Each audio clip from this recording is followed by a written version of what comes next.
गठजोड़ है इन दोनों का, इंडिया और रशिया का, ये पाकिस्तान के लिए नुकसानदेह कैसे हो सकता है? भाई इससे ज़्यादा नुकसान क्या हो सकता है कि वो असला खरीद रहा है, धड़ाधड़ खरीद रहा है। ये S-400 कहाँ से लिया है उसने?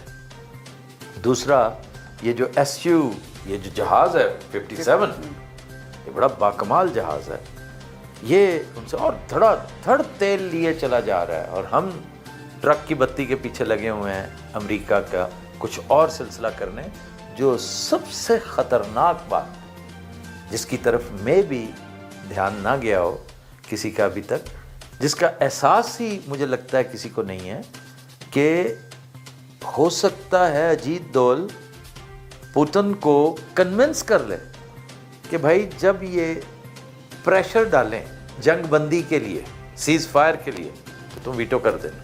ये भी तो कर सकता है।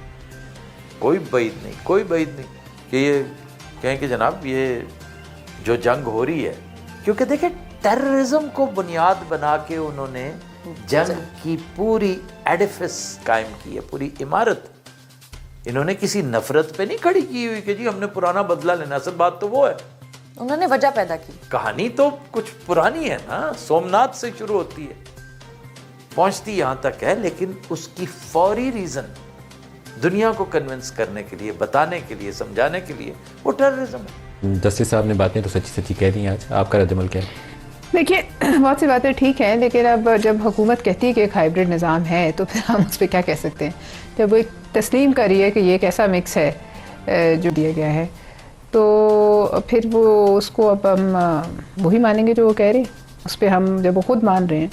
लेकिन बात यह है कि जो भी निज़ाम है या जो भी अभी हमें मौजूदा हालात जो अवेलेबल है, हमने उसी में काम करना है। फ़िलहाल हम ख्वाहिश कर सकते हैं कि हम एक ऐसा मुल्क बन जाएं जहाँ इस दूध और शहद की नहरें बहें और इंसाफ का बोलबाला हो, लेकिन निज़ाम को जो भी नाम दिया जाए, हाइब्रिड है या हाइब्रिड प्लस प्लस हो, लेकिन उसको डिलीवर करना चाहिए। क्या ये डिलीवर कर रहे हैं? देखिए, मैं आपसे यही बात कर रही थी ब्रेक में कि ये जो एक अभी पॉवर्टी यानी गुर्बत इस सैलाब के बाद और लुटे पुटे लोग और वो जो है उनका एक सैलाब आएगा, उसको टैकल करने के लिए हुकूमत के पास कोई सोच है? There is no plan. There is no plan is very dangerous. There is no plan का मतलब भूखा पेट और भूखे बच्चे को भूखा पेट कुछ नहीं देखता। भूखे पेट के पास खोने के लिए कभी कुछ नहीं हुआ। तो लिहाजा इस पर सोचने के बजाय हम और बहसों में पड़ जाएं कि अभी हम इन सूबों की जो भी हमने सोच रहे हैं कि चीर फाड़ करनी है, वो हम बाद में कर सकते हैं। लेकिन फिलहाल ये जो एक गुर्बत का सैलाब आ गया है, महंगाई का सैलाब आ गया है, कोई फसल आपकी नहीं बची है, कोई कैश क्रॉप नहीं बची, आपने एक्सपोर्ट क्या करना है, कॉटन नहीं बची, आपकी चावल डूब गए या लोगों के घर बार डूब गए, आपकी अब बताइए जो कीमतें हैं बाजार में 500 रुपए किलो के करीब टमाटर पहुंच गए, इसका क्या बनेगा? वो लोग कहाँ जाएंगे जिनकी ज़मीनें जो हैं वो ऊपर लेंटरों तक पानी में, जिनके घर डूबे हुए हैं, उनके मवेशी गए।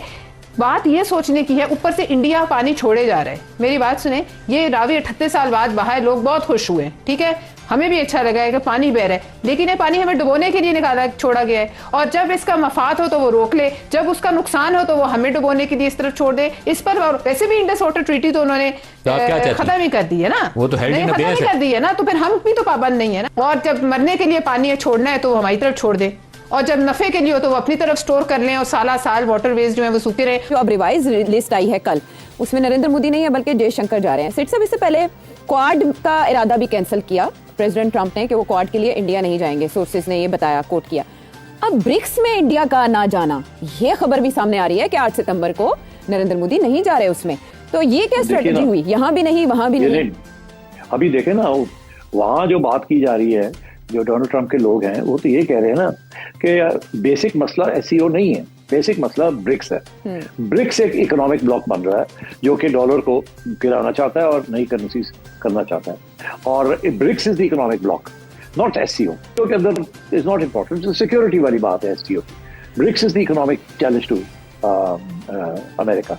अब ब्रिक्स के अंदर ब्राजील के साथ लड़ाई झगड़े चल रहे हैं, अमेरिका के सख्त लड़ाई झगड़े पूरी, यहाँ तक कि वो तो ब्राजील के प्रेसिडेंट को निकालना चाहते हैं, रेजिम चेंज करना चाहता है ये साहब डोनाल्ड ट्रंप। और बाकी आ गया ब्रिक्स का बी ब्राजील और रशिया के साथ चल रहा मसला, आई इंडिया, सी चाइना। तो रशिया और चाइना के दरमियान आई है। अब उसके ऊपर वो कह रहे हैं, उसका सेक्रेटरी कह रहा है जो डोनाल्ड ट्रंप का, कि ये जो आई बीच में आया हुआ है ना ब्रिक्स का, ये अगर निकल जाता है तो फिर ब्रिक्स नहीं चलता। तो या आप फैसला करें आपने ब्रिक्स में रहना है, तो फिर हम तो ब्रिक्स को नहीं छोड़ेंगे, तो या आप निकले ब्रिक्स से बाहर, क्योंकि ब्रिक्स BRIC ब्रिक लफ्ज ही बनता है इंडिया के साथ, जी। वावल है ना अंग्रेजी का वावल, तो ये वो हाँ, तो ये बातें हो रही है।